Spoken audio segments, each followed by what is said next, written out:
And, you know, I've talked to you about your family's story, and I still, even hearing you say it now, it's just amazing to me that our families could come from such different parts of the world, not know each other, and still share so much in common, particularly the part about wanting to help others who've come here, who don't know what the system is like, and will always have their doors open to give a sense of community. Well, and your parents came over from Mexico, but they were undocumented, right?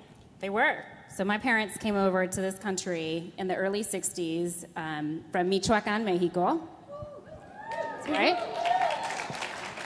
And they crossed the border without any documentation. They were, as the conservatives like to call them, illegals. That's right. Psst, we don't like that. Don't like it.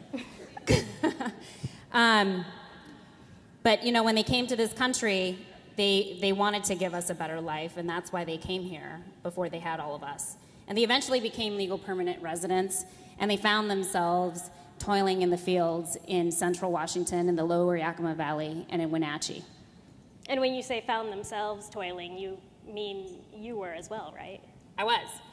So, in spite of the fancy shoes that I'm wearing today, there was, you know, it's interesting because I actually remember very vividly being 8 years old and slapping my school ID up on the counter in an orchard in Grandview, Washington, which is where I grew up. And I was there to work. I was there to get signed up. I was there to get my paperwork and my tickets so that I could get out into the fields picking cherries. And even though I could barely see over the counter, I knew that I had to be there to work. And, you know, frankly, my family didn't know any better. I didn't know any better. All we knew is that we needed to work. And so we did. I worked in 100+ degree weather. There were times when I had to work for 2 or 3 hours before I went to school. I was sprayed with pesticides on a regular basis. I lived in migrant farm labor camps with no toilets, no showers, really nothing. But we had to do it. My whole family had to do it because we needed to put food on the table. We needed to put a roof over our head. And we could only hope that someday we would have the opportunity for education and further opportunity for all of us. And that is why I'm here tonight.